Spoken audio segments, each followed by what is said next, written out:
So friends, ये कहानी शुरू होती है एन वीज से, जो कि अपने बेटे स्कॉटी के 8वें जन्मदिन पर एक केक का ऑर्डर करने के लिए एक बेकरी में जाती है। यहाँ पे जो बेकर है वो एक बूढ़ा आदमी है, बड़ी मोटी सी नाक वाला और अजीब सी शक्ल वाला। उसकी भयानक शक्ल से वो सोचती है कि इसने अपनी पूरी ज़िंदगी में एक बेकर होने के अलावा कभी कुछ किया भी होगा। अब एन जो है वो एक 33 ईयर ओल्ड मदर है। वो यहाँ पे केक ऑर्डर करती है और ये बात तय होती है कि मंडे को पिक करना है, और वो फिर यहाँ से चली जाती है। जाते हुए वो एक बड़ा सा ओवन देखती है और रेडियो में पुराना गांव का गाना चल रहा है, कंट्री म्यूज़िक चल रहा है, वो ये सुनती है। अब वो यहाँ से चली जाती है। आगे जब मंडे आता है, बर्थडे की सुबह आती है, तो स्कॉटी स्कूल की तरफ जा रहा है अपने दोस्त के साथ, और वो एक कार के द्वारा हिट होता है। एक कार उसको ठोक देती है। उसका दोस्त वहाँ रोने लग जाता है। स्कॉटी को कुछ मरोड़ आने लगते हैं बॉडी के अंदर। ड्राइवर बहुत आगे जाके रोकता है और पीछे देखता है। जब स्कॉटी वापस खड़ा हो जाता है तो ड्राइवर आगे चला जाता है। स्कॉटी ना तो रोता है ना कुछ बोलता है अपने दोस्त से, चुपचाप घर वापस आ जाता है। और उसका जो फ्रेंड होता है वो स्कूल की तरफ चला जाता है। जब ये घर पहुंचता है तो स्कॉटी अपनी मम्मी के पास में बैठता है काउच पे और उसको बताता है कि क्या हुआ, और तभी वो बेहोश हो जाता है। अब एन फटाफट अपने हस्बैंड हावर्ड को फ़ोन करती है और वो एम्बुलेंस बुला लेता है और अपना काम छोड़कर हॉस्पिटल निकल जाता है। स्कॉटी को बहुत ज़ोरदार चोट आई थी और अब वो बेहोश हो गया था। डॉक्टर फ्रांसिस जोर देते हैं इस बात पे कि आप घबराएं नहीं, ये कोमा नहीं है।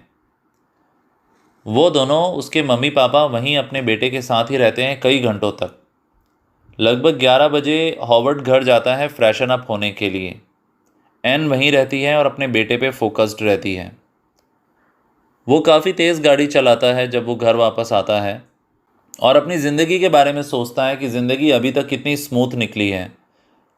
कॉलेज लाइफ हो या मैरिज या एडवांस डिग्री बिजनेस में, जूनियर पार्टनरशिप इन्वेस्टमेंट फर्म में, और बाप बनना, ये सभी कितने अच्छे अच्छे इवेंट्स थे। तो क्या मेरी ज़िंदगी में अब टेरिबल इवेंट्स आएंगे?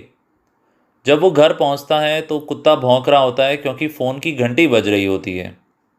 उसे ये चिंता हो जाती है कि कहीं हॉस्पिटल से कोई बुरी खबर तो नहीं आई।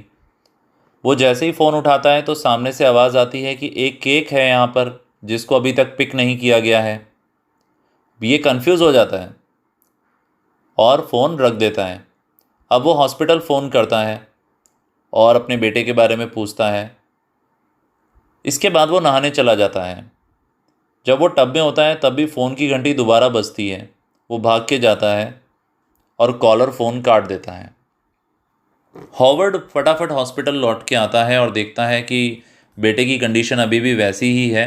कुछ बोतल उसको ग्लूकोज चढ़ रहा है। एन उसको बताती है कि डॉक्टर फ्रांसिस को लगता है कि स्कॉटी को न्यूरिशमेंट की ज़रूरत है, पोषण की ज़रूरत है, शायद इसलिए वो अभी तक उसे होश नहीं आया है। एन चिंतित है। हावर्ड उसको आराम पहुंचाता है, कंफर्ट देता है और उसको कहता है कि तुम घर जाओ, थोड़ा आराम करो, और एक कॉलर है जो बार बार फ़ोन कर रहा है, उसके फ़ोन को इग्नोर करना। पर वो जाने से मना कर देती है। तभी नर्स वहाँ पर आती है बच्चे को चेक करने के लिए और उन्हें बताती है कि बच्चा स्टेबल है, डॉक्टर फ्रांसिस जल्दी ही यहाँ आएंगे। हावर्ड थोड़ा चिंतित होने लगता है और वो खुद को बार बार बोलता है कि स्कॉटी ठीक हो जाएगा, स्कॉटी ठीक हो जाएगा। डॉक्टर फ्रांसिस अंदर आते हैं, हाथ मिलाते हैं हावर्ड से, स्कॉटी को चेक करते हैं और उन दोनों को एश्योर करते हैं कि ये ठीक हो जाएगा। वो कहते हैं कि मैं कुछ टेस्ट्स के रिज़ल्ट का वेट कर रहा हूँ और हमें एक हेयर लाइन फ्रैक्चर मिला है, पतला सा फ्रैक्चर, इसके अलावा कुछ नहीं है। एन को वो बार बार ये बात कहते हैं कि ये कोमा नहीं है, आप चिंता ना करें, ठीक हो जाएगा और आप आराम से थोड़ा रेस्ट करें। ये बात बोलते हुए वो हावर्ड से बार बार हाथ मिलाते रहते हैं और फिर वो चले जाते हैं। दोनों ही पेरेंट्स बहुत ज़्यादा चिंतित हैं। हावर्ड खुद भी चिंतित है, पर वो अपनी पत्नी को थोड़ा बेटर फील कराता है। उसकी पत्नी उसे कहती है कि मैंने प्रार्थना भी की थी बेटे के लिए। और अब वही सेम नर्स वापस आती है उस बच्चे को चेक करने के लिए और फिर चली जाती है। लगभग 1 घंटे बाद डॉक्टर पार्सन रेडियोलॉजी डिपार्टमेंट से आते हैं। उन्होंने एकदम कैजुअल कपड़े पहने हुए हैं। डॉक्टर पार्सन उनको बताते हैं कि मैं कुछ और पिक्चर्स लेना चाहता हूँ स्कॉटी की, जिससे वो चिंतित हो जाते हैं पेरेंट्स। अब डॉक्टर पार्सन कहते हैं मुझे ब्रेन स्कैन लेना है, एक ब्रेन का स्कैन बहुत ज़रूरी है, पर आप चिंता ना करें, ये सब नॉर्मल है। अब अगला पूरा दिन वो वहाँ पे इंतज़ार करते हैं, कुछ नहीं बदलता। बीच बीच में कैफ़ेटेरिया जाते हैं, कॉफ़ी लेते हैं, पर वो हॉस्पिटल से जाते नहीं हैं।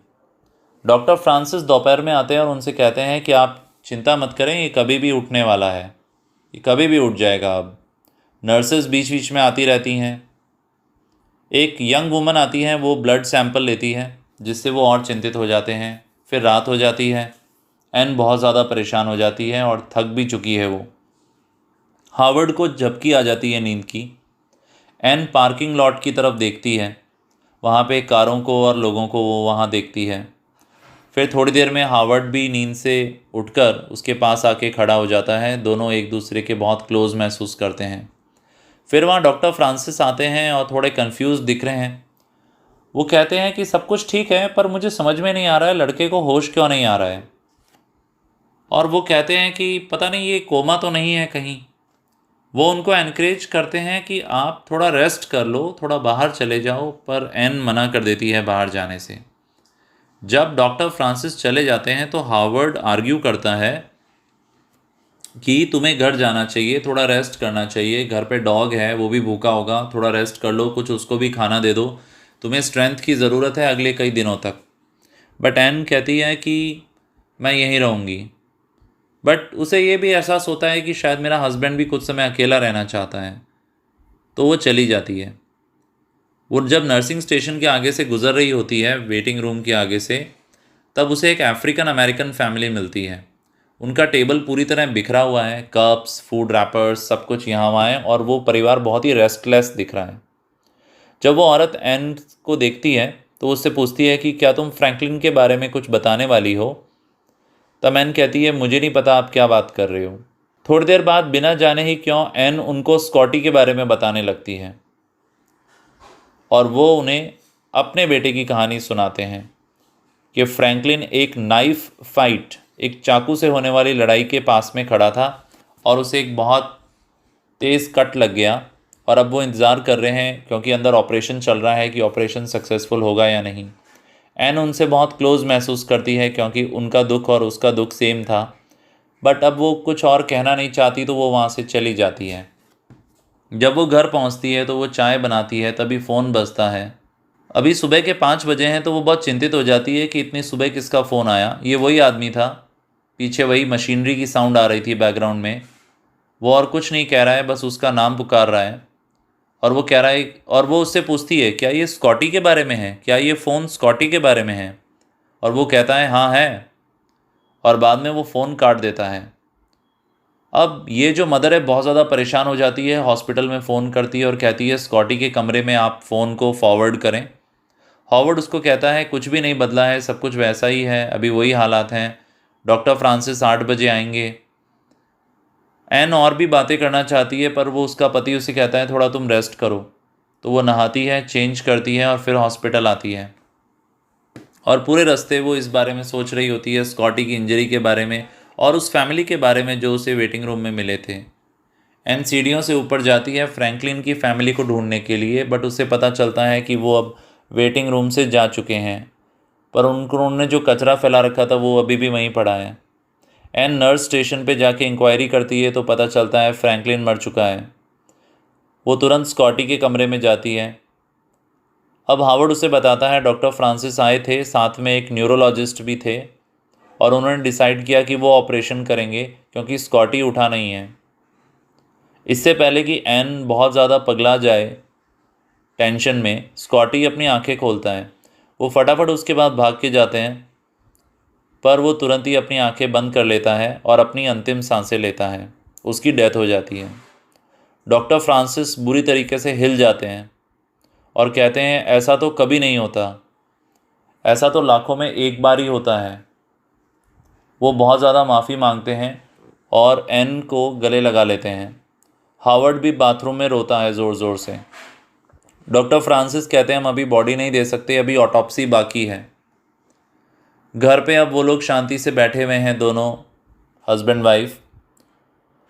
हावर्ड वहाँ पे स्कॉटी के बिखरे हुए खिलौने इकट्ठे करने लगता है।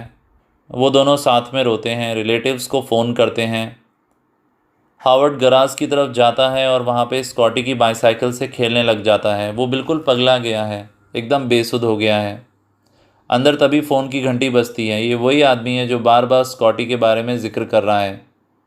एन चीख पड़ती है और हावर्ड से कहती है कि अब मेरे को ये आदमी नहीं चाहिए, मैं इसको मार देना चाहती हूँ। आधी रात को फिर फ़ोन बजता है और फ़ोन कट जाता है। एन कहती है मैं तो इस आदमी को मार दूंगी। अब उसे याद आता है कि ये कौन है। अब वो बेकरी जाते हैं उससे लड़ने के लिए। शॉपिंग सेंटर में सारी दुकानें बंद हो चुकी हैं। तभी उन्हें बेकरी के पीछे की साइड लाइट जलती हुई दिखती है। वो वहाँ कांच पे बजाते हैं पर कोई आवाज़ नहीं आती। तो वो फिर से फ्रंट में आते हैं और तब तक दरवाज़ा बजाते हैं जब तक बेकर ना आ जाए बाहर। एन बहुत गुस्से में अंदर घुसती है। वो उसको पहचान लेता है, कहता है मैं बिज़ी हूँ और तुम्हें अभी चले जाना चाहिए। पर वो देखता है कि ये दोनों बहुत ही गुस्से में हैं, उनकी आंखें एकदम गुस्से से भरी हुई हैं। तो वो कहता है तुम केक ले लो पर अभी तो जाओ। फिर वो उसको और गुस्से से दबाती है, धक्का देती है। तो वो कहता है मैं 16 घंटे काम करता हूँ दिन के। और वो बेलन उठा लेता है हाथ में, कहता है अगर तुम्हें लड़ना ही है तो मैं तैयार हूँ। बेकर हावर्ड को कहता है सावधान। तब हावर्ड उनको बताता है कि हम अपने मरे हुए बेटे का वेट कर रहे हैं, उसकी डेड बॉडी का वेट कर रहे हैं पिछले कुछ समय से। तभी एन का पूरा गुस्सा टूट जाता है और वो हावर्ड की बाहों में जाके गिरती है। कुछ समय बाद बेकर उनके लिए कुर्सियां लाता है, उन्हें बिठाता है, उनसे माफ़ी मांगता है, कहता है मैं तो सिर्फ़ एक बेकर हूँ, मुझे और कुछ नहीं पता। अब वो अंदर से कुछ सिनेमन रोल्स लेके आता है अपने ओवन में से, उन्हें कहता है आप खाइए। खाना ही एक स्मॉल गुड थिंग है ऐसे समय में, जो कि हमारे इस नावल का टाइटल भी है, स्मॉल गुड थिंग। आप खाइए प्लीज़, आप खाइए, ये एक छोटी सी अच्छी चीज़ है इस समय में। वो दोनों को तभी रियलाइज़ होता है कि वो कितने भूखे हैं। वो कई रोल्स खाते हैं। बेकर उनको अपनी ज़िंदगी की कहानी बताता है, अपने अकेलेपन के बारे में बताता है। उसकी खुद की कोई औलाद नहीं है। वो कहता है ये सब व्यर्थ है, ये ओवन्स अनंत समय से भरे हुए हैं और अनंत समय से खाली हैं। पर मुझे फिर भी खुशी है कि मैं एक बेकर हूँ, कम से कम मैं लोगों का पेट भरता हूँ। वो तीनों बातें करते रहते हैं और सुबह हो जाती है, वो बातें करते ही रहते हैं और वो दोनों हस्बैंड वाइफ जाने के बारे में नहीं सोचते वहाँ से। और ये नावल यहीं फिनिश हो जाता है।